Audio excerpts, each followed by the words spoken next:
Channel पर मैं अपना पर्सनल एक्सपीरियंस शेयर करती हूँ, क्योंकि मैं 2 बार माँ बन चुकी हूँ। एक बार मैंने बेबी गर्ल को कंसीव किया था, एक बार मैंने बेबी बॉय को कंसीव किया था। मैंने 2-2 बार मैं 2-2 बार प्रेग्नेंट हुई थी, तो दोनों के एक्सपीरियंस क्या एक-दूसरे से अलग थे या फिर ये दोनों एक-दूसरे से बहुत ज़्यादा मैच करते थे? बेबी गर्ल के सिम्पटम्स क्या दूसरे से कितना अंतर था? और मैं इस वीडियो के माध्यम से, ऐसा नहीं है कि मैं लड़का और लड़की में भेदभाव करती हूँ, क्योंकि लड़का और लड़की दोनों ज़रूरी है। मैं भी एक लड़की हूँ, तो मैं बिल्कुल ये सारी चीज़ों को बढ़ावा नहीं देती हूँ। सिर्फ़ और सिर्फ़ मैं अपना एक्सपीरियंस शेयर करती हूँ, और मुझे बेबी बॉय हुआ है, तो मैं ज़्यादातर बेबी बॉय वाले सिम्पटम्स शेयर करती हूँ। और पहला प्रेगनेंसी मेरा बेबी गर्ल का था, क्योंकि वो मेरा 8 मंथ में जाते-जाते मिसकैरेज हो गया था। तो लगभग मैं उसके भी सिम्पटम्स फेस कर चुकी हूँ। उसके सिम्पटम्स अलग थे, बेबी बॉय के सिम्पटम्स अलग थे, बेबी गर्ल के सिम्पटम्स अलग थे। दोनों प्रेगनेंसी के सिम्पटम्स अलग रहे हैं, क्योंकि वो भी प्रेगनेंसी मैंने 8 मंथ तक मतलब मैं कंसीव की थी, डिलीवरी हुआ है मेरा। तो सारे एक्सपीरियंस मैंने फेस किया है, तो उस टाइम पे मेरे साथ क्या था और इस टाइम पे मेरे साथ क्या था, कितना चेंज। जब प्रेग्नेंट थी तो मैं भी देखती थी इस टाइप की वीडियोस कि ये सिम्पटम नज़र आ रहे हैं तो मुझे क्या हो सकता है। ऐसा नहीं है कि क्योंकि मेरी फर्स्ट प्रेगनेंसी थी, तो ऐसा नहीं है कि मैं लड़का लड़की में भेदभाव करना। पहले प्रेगनेंसी में बहुत ज़्यादा सिम्टम नज़र आते हैं, बहुत सारी चीज़ें आपको नहीं समझ आती है, जिसके कारण आप बहुत ज़्यादा इग्नोर कर देते हैं चीज़ों को, और बाद में जाके मिसकैरेज जैसी समस्याएं हो जाती है, या फिर बच्चे कमज़ोर हो जाता है, या फिर बहुत सारी प्रॉब्लम्स आपके शरीर में हो जाती है। लास्ट में जाते जाते सी सेक्शन करना पड़ता है। तो बहुत सारी चीज़ें आप नहीं कर पाते हैं, क्योंकि पहली प्रेगनेंसी होती है, और पहली प्रेगनेंसी में उतना नॉलेज नहीं। आपके शरीर में पहली तिमाही में क्या-क्या परिवर्तन देखने को मिल जाते थे, वो सारी चीज़ें मैं आज की इस वीडियो में डिस्कस करूँगी। तो अगर आप मेरे चैनल पे पहली बार विज़िट किए हैं, अगर आप मुझे पहली बार देख रहे हैं, तो मेक श्योर करें कि मेरे चैनल को सब्सक्राइब कर दें, मेरे वीडियोज़ को लाइक कर दें।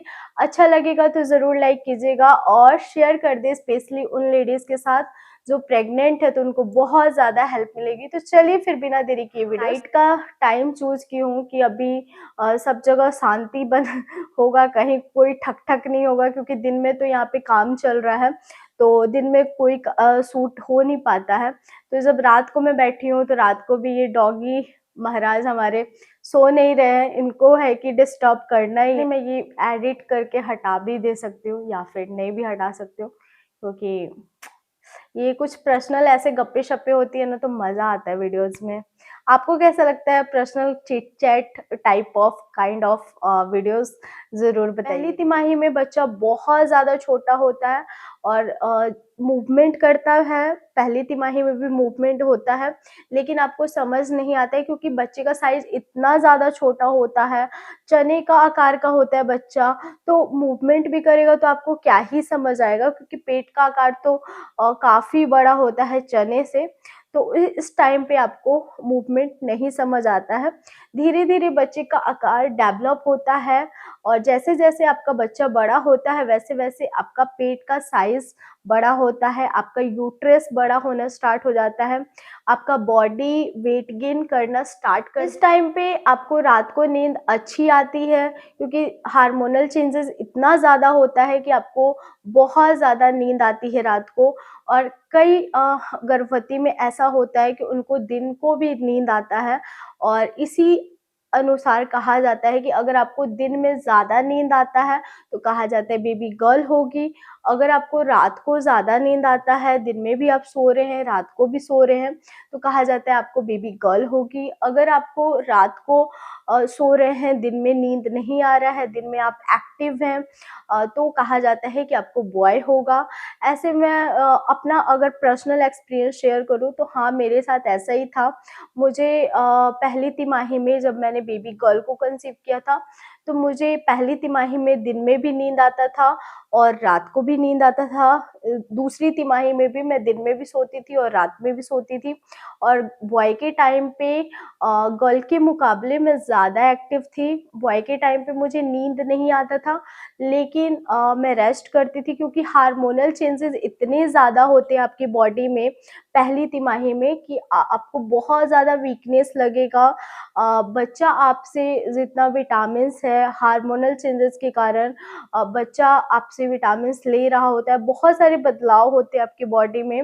अचानक से आपको वाइट डिस्चार्ज ज़्यादा बढ़ जाता है जिसकी वजह से पेट में दर्द रहता है, आपकी कमर में दर्द हो सकता है, आपका लोअर अब्डोमिनल है वहाँ पे दर्द हो सकता है, प्राइवेट पार्ट में दर्द हो सकता है, मॉर्निंग सिकनेस का प्रॉब्लम हो सकता है। तो ये सारी चीज़ें पहली तिमाही में आपको नज़र आती है जिसके कारण आपको बहुत ज़्यादा थकान लगता है, तो आपको दिन में नींद आ सकता है।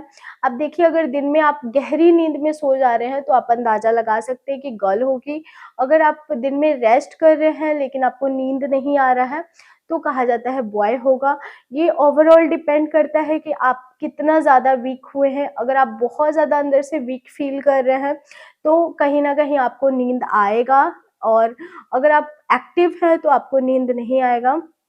आप देख लीजिए कई महिलाओं में इस टाइम पे बहुत ज़्यादा भूख लगती है और कई महिलाओं को इस टाइम पे भूख नहीं लगती है। तो कहा जाता है जिनको बहुत ज़्यादा भूख लगती है उनको बॉय होता है और जिनको भूख नहीं लगती है इस टाइम पे उनको गर्ल होती है। तो देखिए भूख का तो कुछ कहा नहीं जा सकता। अगर आपको बहुत ज़्यादा उल्टी हो रही है तो आपको खाने का मन नहीं करेगा। आपको बारी-बारी अगर उल्टी हो रही है पहली तिमाही में तो अजीब मन हुआ रहेगा, खट्टा अजीब टाइप का मन हुआ रहेगा, तो उस टाइम पे तो आपको भूख नहीं लगेगा, उल्टा आपका वज़न कम होना स्टार्ट हो जाता है। मतलब मैक्सिमम गर्भवती में ऐसा देखा गया है कि पहला तिमाही में उनका वज़न काफ़ी कम होने लगता है, वहीं पे जैसे ही वो दूसरी तिमाही में जाती हैं तो वेट गेन करना स्टार्ट कर देती हैं। तो भूख का क्या है, भूख आपकी बॉडी पर डिपेंड करता है, आपके बच्चे पर डिपेंड करता है। मुझे नहीं लगता इससे आप लड़का-लड़की में पता लगा सकते हैं। और मैं अगर अपना पर्सनल एक्सपीरियंस शेयर करूँ तो मुझे बेबी गर्ल में भी भूख लगता था, बेबी बॉय में भी भूख लगता था।